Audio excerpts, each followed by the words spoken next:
Good morning, class. It's Mrs. Connolly. Happy Monday. I hope everybody had a wonderful weekend.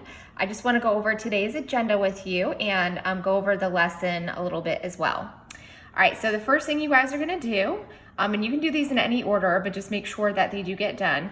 You're going to complete your first lesson on Reading Plus for the week. Remember, it is graded.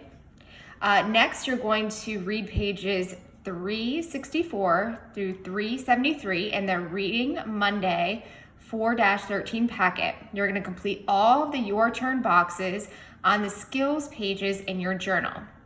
All right, so if you see down here, okay, the attachment for the packet is right there. When you open that attachment, this is what you're going to see, okay? So you have basically your workshop book. So some of the vocabulary you're gonna learn about is archaeology, document, era, evidence, expedition, permanent, tremendous, and uncover. So you're gonna see some of those words as you read the text. And one thing I don't want you to do for the Your Turn box, it says pick 3 words, write 3 questions for your partner to answer. You can write 3 questions and then you can share it with a parent or you can share it with a brother and sister. Just practice writing 3 questions with the vocabulary. All right, then you're going to read Where It All Began. And the essential question is, how can learning about the past help you understand the present? Okay, and if you notice, this is from Time for Kids. And what we've talked about a lot this year is that a lot of the text from Time for Kids is expository. It's informational because it's giving us true facts and information about a topic, and it also includes text features. All right, so if we scroll down, okay, I will start reading part of this story with you. All right, so it says, take a tour of Jamestown, Virginia, the birthplace of America. They thought they were lost. The Susan Constant, the Godspeed, and the Discovery had sailed from London, England, on December 20th, 1606. The expedition was bound for Virginia, carrying 144 people. Finally, on April 26, 1607, the ships sailed into Chesapeake Bay. In the words of one voyager, they found fair meadows and goodly tall trees. On an island in a river, they built a fort and named it after their king, James. Jamestown would become the first successful permanent English settlement in the New World. The struggle to survive. There is a proverb that says, ignorance is bliss.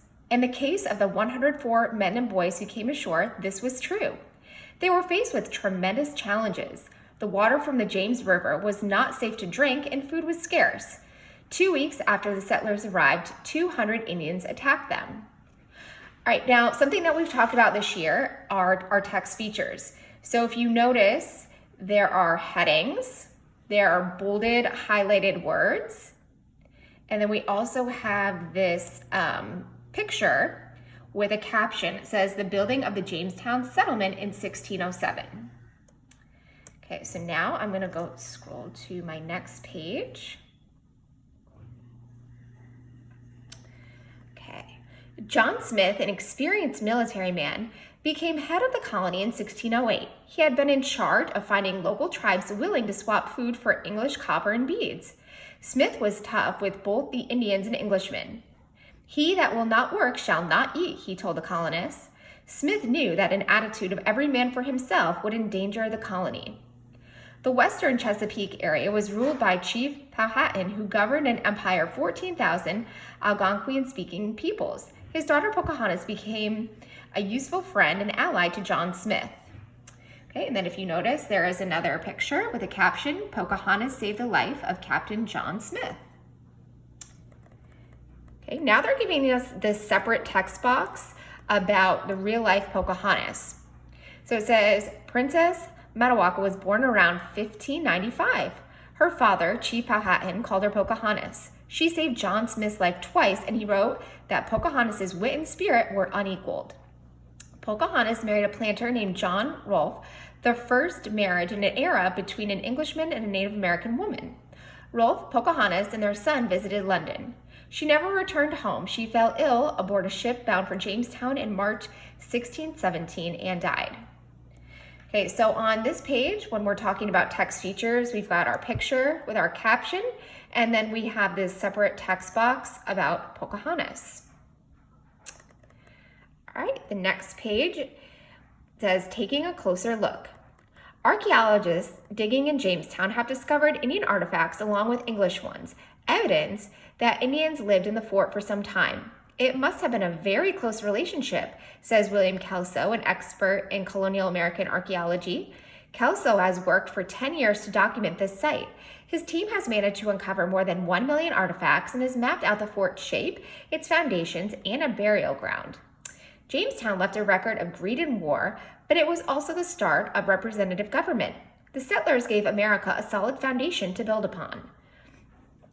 All right, so now on this page, if we look at text features, we have this photograph of Dr. William Kelso working on the archaeological dig in Jamestown. And then we have this map, which is a map of settlement of Virginia. And this is how it looked between 1607 and 1700. Okay, and then if you look at the map key, okay, it's going to give you some other important information about what everything stands for. All right, now some things to think about after the reading. Think about what archaeologists have found at the Jamestown site, and then what would you like to ask John Smith about Jamestown? So just things to consider as you read. All right, the first strategy that you're going to review this week is summarizing. So remember, when you're summarizing, you're putting the most important information in your own words, and it's brief, just a few sentences. Now, what they want you to do is reread the section, taking a closer look on page 369 of Where It All Began. You're going to summarize the most important details. Okay, so make sure that you're going back to that specific section of text and just giving me the most important facts in a few sentences. Okay, the next skill is sequencing. So remember, when you sequence text, you're putting things in order. Okay, so this is a type of text structure that authors use to organize and present their information. Okay, and they're giving you an example. And then what you need to do is you're going to reread the real life Pocahontas on page 368.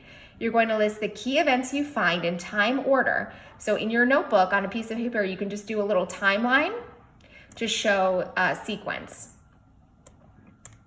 Okay, all right, the next comprehension strategy is just reviewing informational text. This was an informational article, and an informational article is a nonfiction text. It provides information and facts about people, places, and things, and it may include text features. Okay, now when you go back to reread Where It All Began, I want you to find 2 text features and tell what information you learn from each of those features. Okay, and then the last strategy we're going to review this week are proverbs and adages. Now, proverbs and adages are short sayings or expressions that have been used for a long time and express a general truth. Every culture has them. Look for context clues to help you figure out the meanings of proverbs and adages. So one of the examples, I just kind of want you to go over, I want to go over this with you. It says, in the section, The Struggle to Survive on page 367 of Where It All Began, I see the proverb, ignorance is bliss. The phrases, tremendous challenges, food was scarce, and attack them help me to figure out what that proverb means.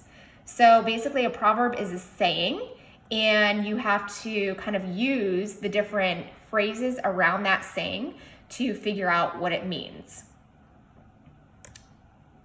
All right, if we scroll down a little more, for the Your Turn box, it says use context clues to determine the meanings of the proverbs and adages below from where it all began. So you're gonna try to figure out what he that will not work shall not eat, what that means on page 368, and then every man for himself on page 368. So you're all familiar with the Your Turn boxes. You're just gonna answer these on a piece of paper or in a notebook. And then I wanna go over these questions with you in our next, in tomorrow's Zoom meeting, once you finish the work. All right, the next thing that you're going to do is you're going to listen to holes chapters 23 to 24, and then you're gonna write in your journal for 10 minutes about what you read. And I also included the YouTube link, so you can just copy and paste that or click on that, and it'll take you right to the audio, the chapters that you need to listen to. Okay, and then the last thing you're going to do is you're going to read page 1 in the Cape Canaveral article. So if you look, I've attached that as well, okay, right here. So if we look at that attachment, I'm sure a lot of you are familiar with Cape Canaveral, okay? It's Launchpad to the Stars. Basically, Cape Canaveral, it's gonna give you a lot of information and history on it, but it's very significant and important to Florida because it's big with space, okay? A lot of space shuttles take off from there, and it used to be a missile testing station. The space program has a lot of history, so you definitely want to read the first page. Okay, you don't need to go on from the first page. You're just doing the first page today. And if you want, you can take notes on it. It might help some of you with your quiz later in the week. All right, so if I go back, okay, that is everything that you needed to accomplish for today. We are going to discuss, like I said, the Your Turn boxes when we have our Zoom meeting tomorrow, because I want to make sure that it gives everybody enough time today to finish their work. And then we're going to discuss the Cape Canaveral article as well, the first page tomorrow. If you want to look ahead at what the schedule is for this week, you can click on your link and it will take you to this week's schedule. So you can see everything else that's coming. And then you can also click on your specials link if you forgot what you need to do for specials as well. Now, just remember, check your direct messages, okay, to make sure that I haven't sent you any important reminders or messages about missing work. And if you do have any questions or concerns, feel free to message me and I will get back to you as soon as possible. Okay, and then when you are done with your work for the day, I know I've talked about this during our Zoom meetings, please make sure that you go to the reading post for that day. So you would go to today's post and just comment that you are finished. So I know you're done for the day.